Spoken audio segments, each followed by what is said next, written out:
up and welcome, I'm the one and only West Coast King, and welcome to a brand new series on this channel called Major League 90, where we are talking Major League Soccer. We're going to pick a couple of news stories coming out of the MLS each week, and we're going to talk about them. I'll give you my opinion on them, and it's going to be a whole lot of fun. It's an interactive series. You can leave me your comments below on the topics that I talk about, or something you want to see coming up in the next episode. So this should be a lot of fun.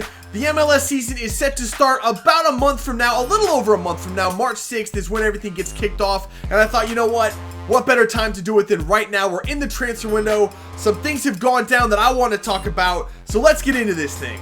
Today we actually have two stories that I want to talk about in this debut episode, and one of them is huge. It's a very big story that broke about a week ago, and it is Jordan Morris signing for Seattle Sounders. Now, I know a lot of people actually expected him to sign in Germany with Werder Bremen when he went over there for a trial with that team. Kind of encouraged by the U.S. national coach Jurgen Klinsmann, and his coaching staff kind of set that whole thing up for him. And it did look like he was going to sign for them. They offered him a contract, and he turned around and said, you know what?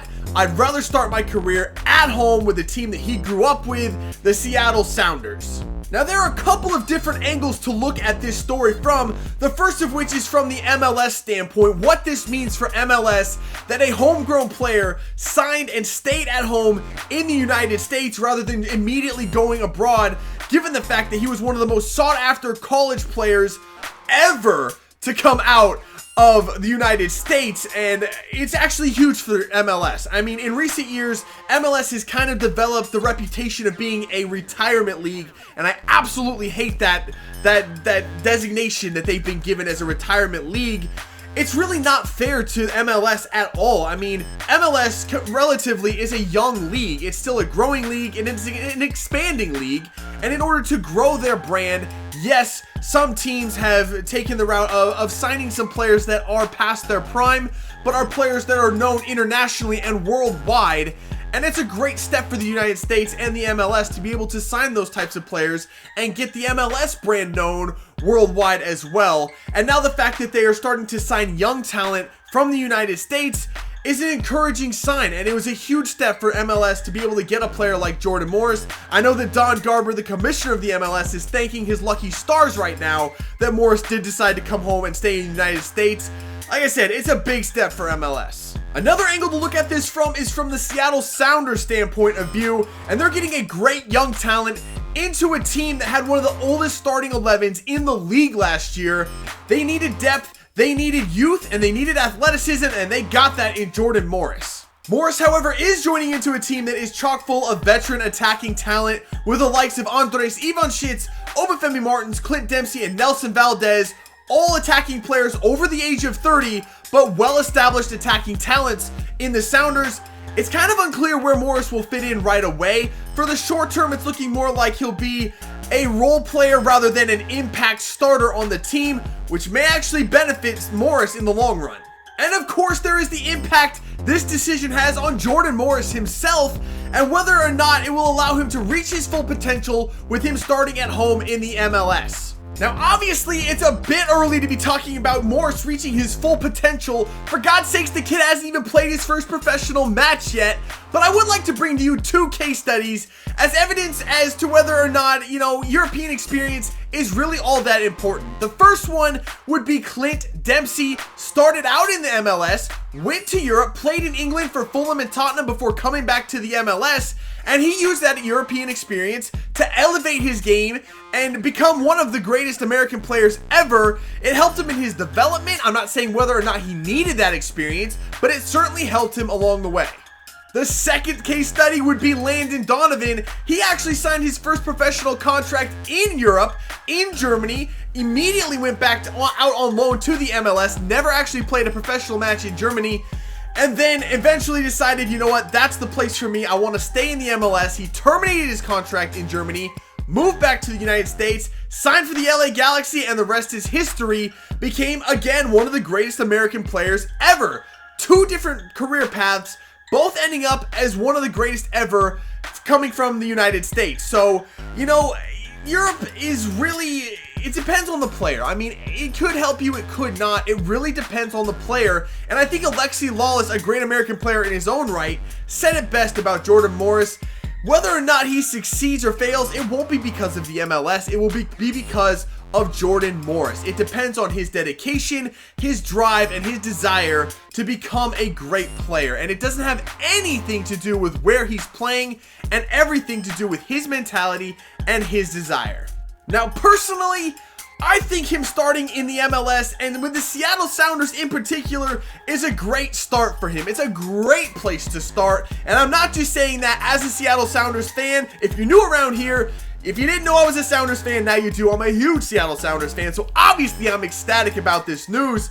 But I think it's great for Jordan Morris himself. I mean, the Seattle Sounders are literally family to him. His dad is the chief medical director in Seattle, in the Sounders organization. They're literally his family. I mean, it's a great environment for him to start. It's comfortable for him, and like I said, he does not have to make an impact right away. If he had gone to Werder Bremen, that's a team battling in the relegation zone to stay out of getting relegated. I mean, he would be called on to make a huge impact right away. There'd be a lot of pressure on him. In Seattle, there is not that pressure. He's allowed to develop, and he does need a lot of development. He's raw both physically and technically. There's a lot for him to grow. There's a lot of room for him to grow, and I think this is a great place for him to start. And like I said, March 6th rolls around, the start of the MLS season. I'll be there front and center when they take on Sporting KC. I can't wait to see this kid in the Rave Green. I am so excited about this, and I think this is a great spot for him. Alright, enough about Jordan Morris. I could talk about the guy all day long. As like I said, I'm super excited about his signing with Seattle, but we do have to move on to the second story, and that is one that actually just broke within the last 24 to 48 hours, and that's that Matt Miazga, the center back, the young star center back for the New York Red Bulls, is actually apparently on his way to England to sign a contract with a Premier League club. Now, Miazga was actually in training camp with the United States national team when this whole thing went down. He was actually set to take part in a couple of friendlies in the coming weeks, and it sounds like he packed up, boarded a plane, flew to England, is set to undergo a physical, and then will join up with his new Premier League team immediately. Now, I am really interested to see what Premier League team made this happen so fast. From the sounds of it, it may be a team that's lower in the Premier League table, maybe in need of defensive reinforcements immediately, and he might be able to make an impact straight away with his new team in the Premier League. Then again, it might be a team that's mid-table somewhere, looking for a young defensive talent that they'll send out on loan right away, maybe to a lower division of English football. That could also be the case. That might be a better situation for Miazga to step into for his first taste of European football. It all depends on where he's at mentally, physically, and talent-wise. Now, I doubt very seriously that it is one of the top teams in England. I know, man, you have had a lot of defensive injuries happen in the last few weeks, and they're very strapped for defenders. But I really don't think that Matt Miazga is going to be suiting up at Old Trafford when Man U take on Stoke City this weekend. It just doesn't seem all that likely. But either way, wherever he ends up, this is a great opportunity for a guy who's only 20 years old, was recently named U.S. Young Athlete of the Year for U.S. Soccer, and is now off to the Premier League to make his European debut. This is just it's been a crazy 12 months for Matt Miazga. I can't imagine what he's thinking, but I'm really excited to see where he ends up and how he performs.